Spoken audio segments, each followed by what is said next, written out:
Greetings, I am Willie Williams and you listen to the original Mau Mau. Big up.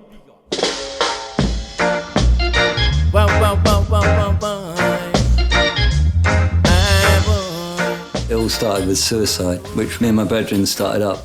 We were shaping boards and painting boards, and we were surfing a break that was called the sewer pipe. It was just at the edge where we were living. Back in those days, before the UV treatment, so it was direct shit that was going out into the ocean that we used to surf in, pretty much. And Surfers Against Sewage were just starting up, trying to raise awareness, and we were doing these boards called sewer pipe surfboards. But then I started doing t-shirt designs for Surfers Against Sewage, and then I made some more designs that were sort of not really suitable for them to use, like Eat Shit and Die, and ones with a toilet that said another drop in the ocean and things like that, and they were like a bit too hardcore for them, so started doing them on our own t-shirts, which was called Suicide. You know, t-shirts was a great way of putting a message across, same as like painting on the street was, you know. You can hit a big audience with that kind of work. And that was kind of like a motivation. You know, we had a crew with surfers and skaters, so then we built a mini ramp as well. I mean, like, we were kind of crew, we didn't have much money, but we kind of like made something out of nothing, do you know what I mean? And like recycled, upcycled. So then we had a mini ramp and a sound system, and we started like doing the festivals and doing trade shows as well with the mini ramp. We had the mini ramp at this festival. These people came over and were like having a go at me, like, "Are you running this mini ramp?" And I was like, "Yeah." "Why? What's the problem?" They're like, "There's little children up there on the skate ramp," and they just dropped in and started skating it. They're like, "No way, are you a circus family?"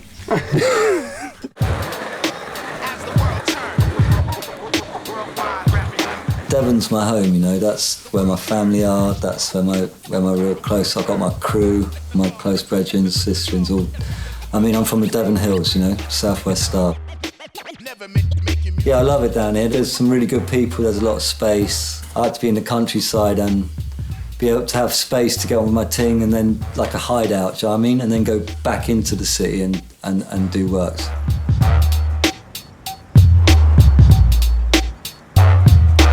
People definitely know the work in Devon, and quite a few people probably know it's me now. Definitely after this.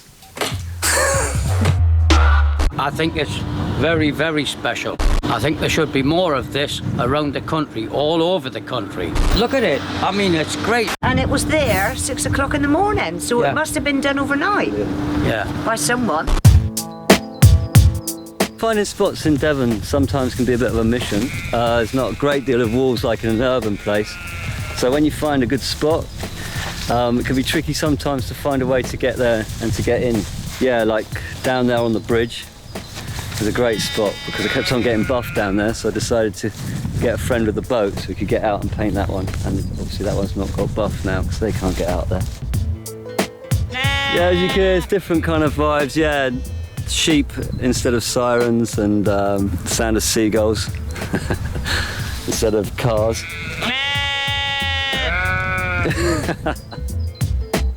That's what makes you remember a piece as well, as part of the adventure of getting there.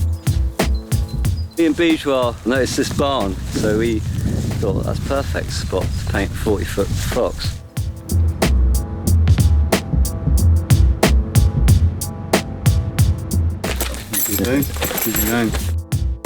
His artwork kind of says the things that a lot of people are thinking, but he manages to express it in a way that a lot of people can relate to. So if you see a lot of the artwork around in, for example, North Devon, these images have been around for a long time and they haven't been scrubbed because actually they're aesthetically pleasing, and also they kind of chime with a lot of what people think.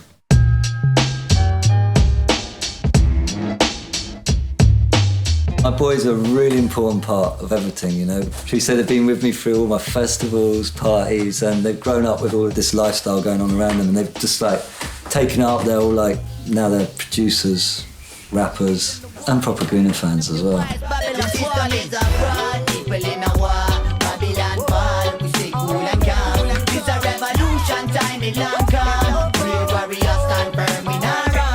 Growing up around the sound systems of my dad, Mark, Mau Mau, Voda, Suicide Crew, and seeing Skitz, Rodney P, Roots Maneuver, watching them all as I grow up, and then like now being at a level where I'm getting booked for gigs and these guys, I'm supporting these guys, like it's quite crazy, it's quite weird now being actually in that loop. We got involved with like doing artworks for Skitz and Rodney P and quite a lot of the hip hop scene, the Roots Maneuver, and got involved doing some videos and some animation as well. Dizzee, Rascal and Channel 14. Working with Dirty Stank was good because they do give you creative freedom, man, which is always good. UK.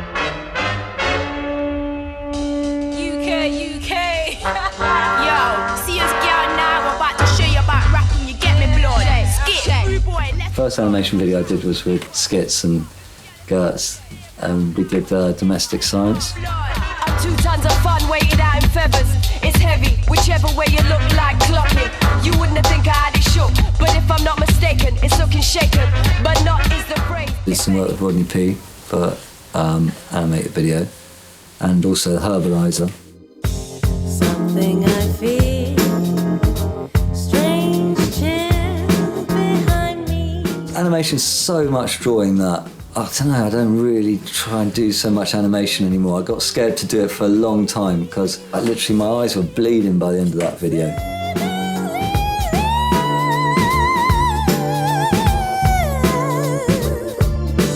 Music's really close to my heart. I mean, I play tunes from when I wake up to when I go to sleep. It inspires me for my work. Lyrics I listen to all the time, you know. And that's what keeps me going, because it's like, it's often my story, do you know what I mean? I can relate to it, that. Rock and come in, mama out them and ice up the streets. Lord, ice cold and green. Oh, yeah. Baddest in a street art. Mama pure and have a clean heart. As him shot up on the streets with him spray can him a do it, it's an Irish situation. Hatred is rejected, but more art is well respected. As you move towards your goal, preservation of your soul, it should never be neglected. Who was ever rockin' coming? Who was ever rockin' more art? It's a nice up the sea, painting positive vibrations. People are bombarded by like fake news, in my opinion, of like what they get told. You know what I mean? It's covered up by big money and big business. So graffiti's a good way of like just putting something on the street that everyone sees, do you know what I mean? I like to do pieces that hold corporations accountable, because a lot of the time people don't realise who is actually accountable for these disasters, environmental disasters. You know, it's one thing recycling your bottles and stuff, but it's another thing, do you know what I mean? If you like drashing the ocean and fracking and like, these are the things that people need to hear about, really. I know a lot of people do know, but there's a lot of people that seem to be blind to this. When I started painting in Devon, there's not really so much of a graffiti scene. I didn't really have a crew that I painted with, so my motivation was not really about painting my name. It was more about putting out these anti-Babylon statements, do you know what I mean? That's what used to be my drive, so I used to go out and paint a lot on my own and just try and paint things that were like reflective of the news or, you know, the other side of the story. Then I got a studio in London and I was just out painting and I used to see foxes about late at night, and I kind of related to them because they were always in these places where, you know, where I would be, where you weren't meant to be, you're just trespassing. You know, some people see them as vermin, some people see them as beautiful, do you know what I mean? It depends, like what your side of the line you are, do you know what I mean? So, and they're wild as well, which is kind of nice in a domestic environment. You know, they come from the countryside like me, but then they were eating out of the bins, do you know what I mean? So it was kind of, but they were making good of what they had, you know?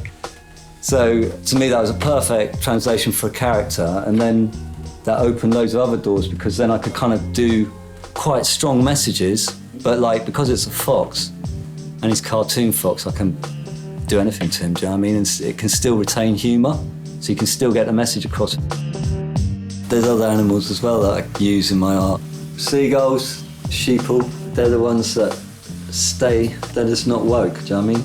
Like sheep, they just follow. All sorts of different farm animals, but pigs, I use them in a kind of Animal Farm Orwellian way. to represent the establishment, but also to represent the police force. And funny enough, it's a very popular image of mine.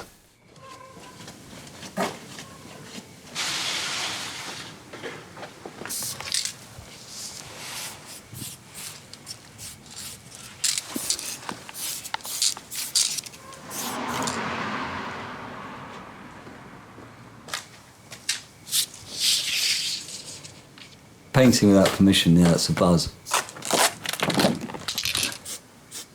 It's a buzz doing it, but it's a really nice buzz once it's done. And then you see it the next day. You know what I mean? That for me, that's the best buzz, you know? Mau sound, let it go. When I travel, it's always really nice to be able to paint where I go. I often try and do things that reflect what people want me to paint wherever I am, you know. I've met a lot of good people that way, and it's helped me travel more. And I go back to places like Jamaica. Obviously, it's an important place for me to go. I love it. It's like, you know, I've got really good friends there. Everything just click into place for me when I go to Jamaica. Yeah, the vibe's sweet, you know. Yeah, man. I painted Jammy's studio. I painted Gully Side. I painted downtown, Chancery Lane, Orange Street. Kingston Dub Club, which is like my home in Jamaica, you know. I painted at 10.5, Jehovah Evil headquarters, enough places, you know.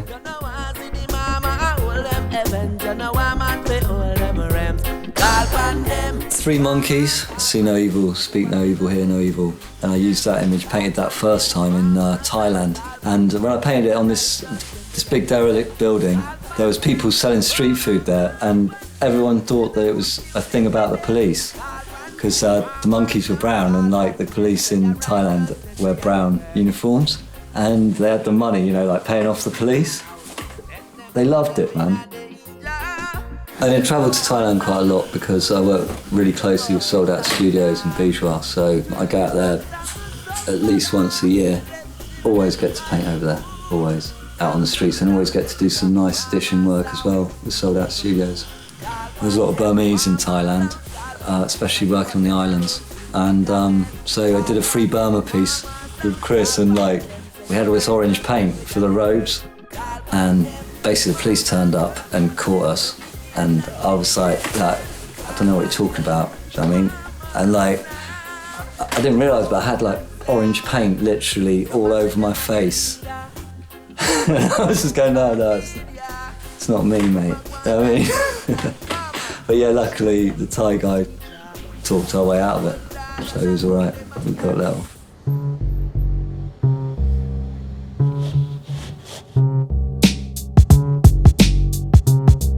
I had a show in London, and it was kind of based around like 1984, mainly Animal Farm, really. The opening night was on voting day, and it was called Power to the Sheeple. It's good to see him back in London, but I just don't know, I'm not sure why he always has to come to London and bring the farmyard with him.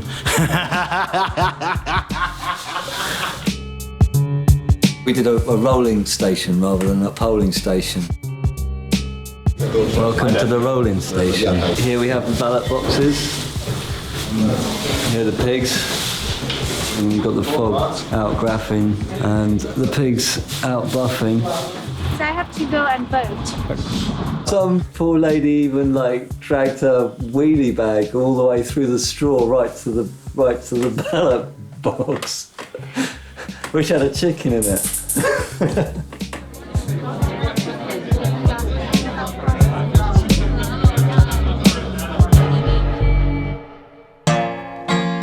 Did a piece for the Olympics. Like we've seen the Olympic run come by the studio, and we looked out the window. Coca-Cola bus comes through, yeah? Just corporate shit, yeah? And it all sort of cleared off, and there was just like, kind of just Coca-Cola balloons on the floor. And anyway, I went up to London and I painted that, and the council came and basically buffed it, which is a private wall. So like, basically the council were like vandalising private property, do you know what I mean? And then suddenly it was like a news story, and it was just all over. Yeah, it was good. It was a good one. If they hadn't buffed it, if they had just left out, no one would have talked about it, do you know what I mean? When I did my show in Chicago, there was a lot of Trump going on. So I painted the Three Monkeys piece, but this time I just adapted it. He was denying climate change at the time, so I had like the newspaper with the climate change headlines. And it was good, and it was right opposite a bank as well, so it was a double-double in quite a prime spot. Someone like Trump's so fucked up that how do you fuck that shit up, do you know what I mean? One of the hookups I got was with the Guardian environmental supplement, which has been a good hookup because they use a lot of my pieces off the street as well and use them for their covers every time now.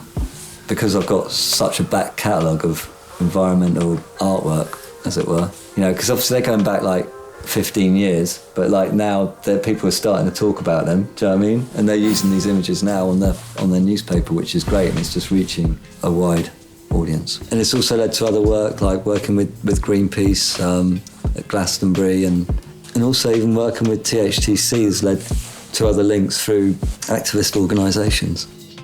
My work's all about having humour, but at the same time trying to be thought-provoking and, you know, giving people the other side of the story that you don't necessarily get through the media, you know?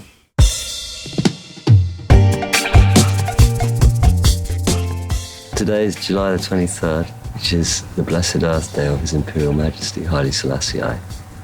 We'll celebrate this day, and today we're going to take a trip down to Stoke, to the Abbey where His Majesty visited. I don't think they like it across the road, but I think most people like it, you know. Original dreadlocks, I dread from where, fighting for survival in the bloody system. Originally Africa, the plan for the Rascal. I guess I learned about Rastafari, as a lot of people, through reggae music. It was an inspiration to me to sort of hear like a movement that was revolutionary yet spiritual as well. I don't think of myself as a religious person still. It's more of a guidance and the values of oneness.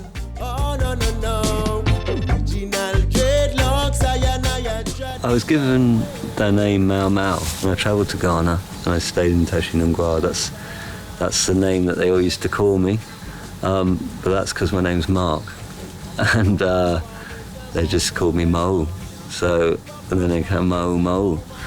So I kept this name, and I kind of found it interesting that there's this link to the warrior tribe as well, who fought against the colonisation of the British. And I've read that Mau Mau was the name that the British gave to the rebels who were fighting against them. And so I think it's important for me, therefore, to keep that vibration in my work, you know. So I see myself as trying to be a modern Mau Mau warrior, you know, fighting down Babylon system, fighting down these dirty corporations that are mashing up the place, you know. If you've got creative talent, if you can wake up the masses, then that's what you have to try and do. That's what we have to try and do, because at the moment it's serious times for the environment. It's serious times for a lot of people, you know.